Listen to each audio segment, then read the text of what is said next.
Today is Full General Robert.E.Lee's final chance, now or never. Major General George P. McClellan is a night's march away from Harrison's Landing. Lee doesn't have the naval power to stand up to the Union's gunboats. McClellan believes he's outnumbered. Lee knows McClellan is wrong, but feels the need to keep up the pressure. So at Malvern Hill, the two armies will go head to head.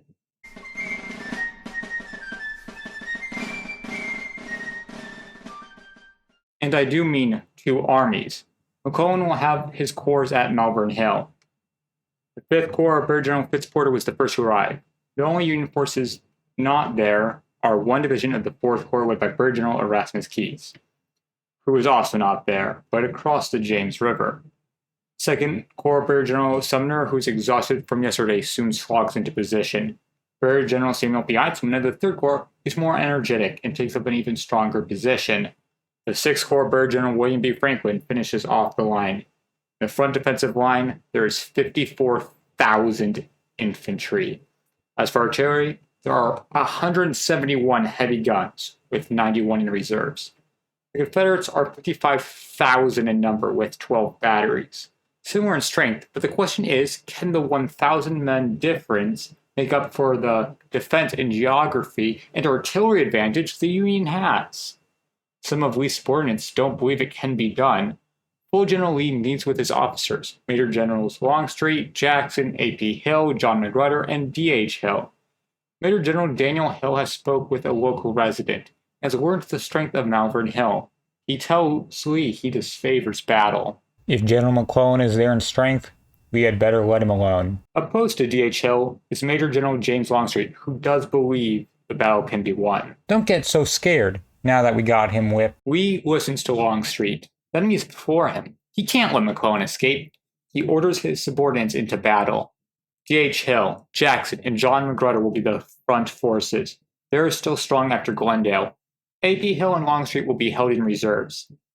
The battle plan is even more complicated than that. I suggest you start taking notes. God knows I had to. Major General Jackson will be moving down Willis Church Road with 4 divisions and around 20 cannons. Major General William Whitting took Willis Church around 10 a.m., threatening the Union right. Major General Benjamin Huger with his division goes down Charles City Road and arrived near Glendale. He's marching further towards Carter's Mill Road on the Union left. Major General McGruder, with 3 divisions, is supposed to be marching down Willis Church Road, or as Lee calls it, Quaker Road. Just one problem. Quaker Road is a different road, and Major General Theophilus Holmes is on the Union far left at River Road. Union artillery has been holding him back so far. Lee is still worried and needs a second in command to help him. He asks Major General James Longstreet to investigate for him. Longstreet sees that the Confederacy has formed a semicircle around the Union and could possibly bring its artillery to bear in a hailstorm against the Union center. He also finds McGruder and brings him down Carter's Mill Road. Longstreet's plan is ready to go. It's 1 p.m. and Jackson unlimbers his cannons and opens fire. The Union then returns fire in greater numbers from an elevated position.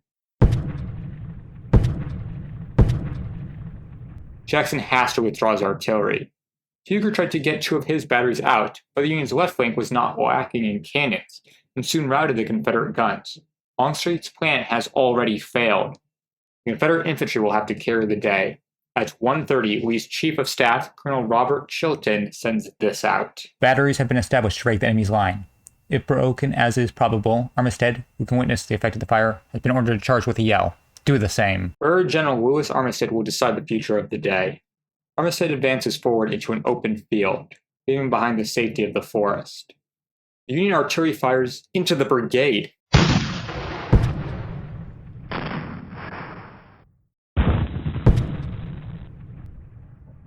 Armistead disperses Union skirmishers, but the artillery fire. His brigade goes down into a depression and stay there. Advancing forward is suicide. Brigadier General Ambrose Wright at first followed Armistead, but as Armistead stops, Wright returns to the forest. The Confederates on Carter Mills Road have been mixed up. McGruder and Huger are both trying to use it. And Major Generals David Jones and Lafayette McLaw's divisions are there too. It's chaos. The Union artillery opens up into this mess, making it impossible to move forward, and it just keeps coming. Lee hears only of Armistead's advance and believes he is doing well so far. Union artillery success is not reported to the Virginian. Then the battle changes. The Union artillery withdraws. They have run out of ammunition and must be resupplied. But Major General William Whiting does not know that. When he reports to Lee that the Union's artillery being withdrawn is from the field of battle. Then Major General Magruder reports Armistead's advance, the same one Lee already knows about. But Lee believes Armistead has advanced even further. Magruder receives an order: pursue the fleeing Union soldiers. He throws in both his and Huger's divisions. They advance until they are around 300 yards from the Union line before reaching a hollow of sorts. So far, 3 brigades are close to the Union line: Armistead's, Wright's, and Mahone's. Armistead's men cheer the movements of Wright and Mahone. Believing that they are now supported, Armistead leaves the depression and charges the Union line. The Union loads in grape shot and sends it towards Armistead's line. Then Brigadier General Charles Griffin has his brigade stand up and lay down fire.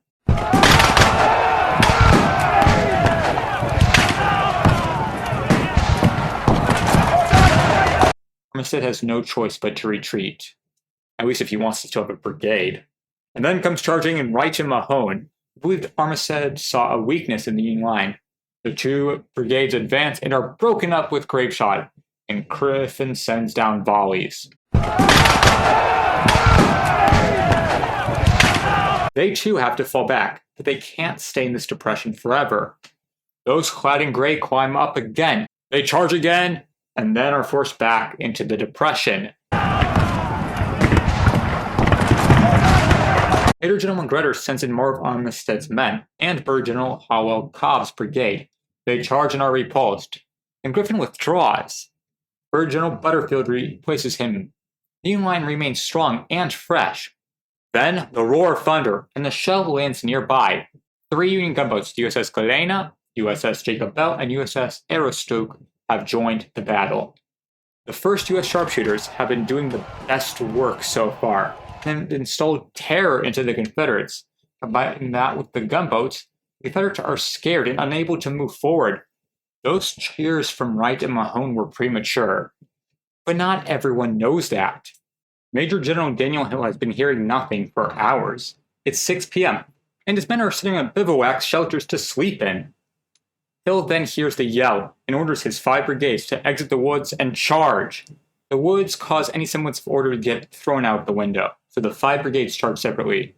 From the 2nd North Carolina of Brigadier General George B. Anderson's brigade, a member of the 2nd North Carolina of Brigadier General George B. Anderson's brigade. We crossed one fence, went through another piece of woods, then over another fence, into an open field on the other side, which was a long line of Yankees. Our men charged gallantly at them. Enemy mowed us down by 50s. They were decimated. Navy got within 200 yards. Tried to trade fire, but the Union's position is strong. Malvern Hill is a fortress.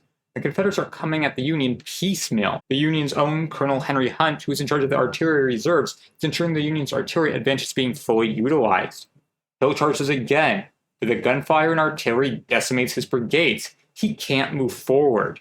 He has suffered for nothing. He won't charge again if he has anything to say about it. Not everyone is ready for the day to be over, though. Major General Magruder sends in more regiments. Toombs' brigade is to follow up on Hill's assaults. Anyone. Colonel George T. Anderson, take your brigade and move up to the Union.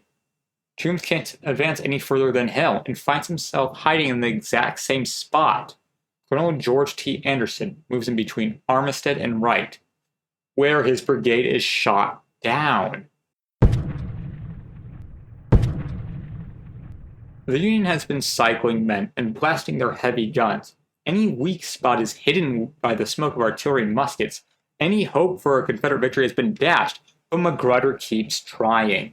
The Union sends in the Irish Brigade, led by Brigadier General Thomas Meagher, and the one and only Excelsior Brigade under Brigadier General Daniel Edgar Sickles.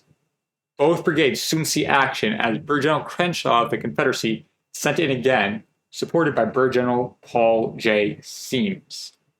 The Irish 10th Louisiana of Semmes' brigade reaches the Irish Brigade and are shot to death And then, the 69th New York charged down and earns the title, the Fighting 69th or the Fighting Irish.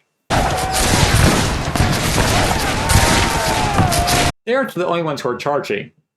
The 72nd New York of Sickles' Brigade moves down against Crenshaw's brigade, losing 61 men, but push Crenshaw back down to the woods.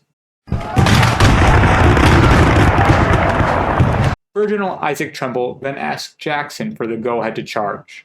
Jackson replies, "I guess you had better not try it. General Hill just tried it with his whole division and has been repulsed. I guess you better not try it, sir." The Confederates won't charge again, and for Porter, who has assumed actual command of the Union forces there as McClellan's over on the right, observing nothing, the Union charges are impressive enough. The Confederate charges are as if moved by a reckless disregard of life equal to that displayed at Gaines' Mill, with a determination to capture our army or destroy it by driving us into the river. Brigade after brigade rushed at our batteries, but the artillery of both Morrell and Couch mowed them down with shrapnel, grape, and canister, while our infantry, withholding their fire until the enemy were in short range, scattered the remnants of their columns, sometimes following them up and capturing prisoners and colors. It is accurate to call the Battle of Malvern Hill majestic murder. The Union has won such strong victory. The Union engaged with 27,000 men, the Confederates 30,000, suffered 2,100 killed or wounded or missing. The Confederates suffered 5,100 killed or wounded or missing. And then the officers. Now, the Confederates had 2 brigade commanders wounded, Brigadier Generals John Walker and George B. Anderson. The Union had no brigade commanders even wounded. Wright and Gordon's brigade suffered 40% casualties. Brigadier General Couch's division of the Union suffered only 10%. McClellan has reason to be happy, but only takes solace in being allowed to retreat. Brigadier General Fitzporter is furious. The Union has won. They know they won. They have the better position. What the hell is the purpose of the army? He thought these soldiers are for fighting, not for retreating. But he is outranked. At 11 p.m., the Union starts leaving the hill and march for Harrison's Landing. They burned bridges and felled trees. Hooker's division suffered 2,580 men during this entire campaign. Sickles has had 2 days where he has repulsed the Confederates. He's being told to open his back to them. He is angry, but not as hard as his fellow generals. The Union still needs saving. The Peninsula Campaign is over. 7 days have come and passed. Hello, it's the entire Civil War Week by Week team here. I would first like to thank Kevin Mack for joining as a patron on my Patreon. It means the world to me, man. I'd also like to thank the amazing fellow history YouTuber Sam Aronow for making the new channel logo. And now to the regularly scheduled things. If you liked the video, please like it. If you want to tell me how much you like it, please comment below. You should also be seeing the latest video I've done, unless this is the most recent one. And if you wanted to check out my other work, please click on it. If you really like what I do, please click on the playlist where you will get to see the past's past. Yeah, that makes sense.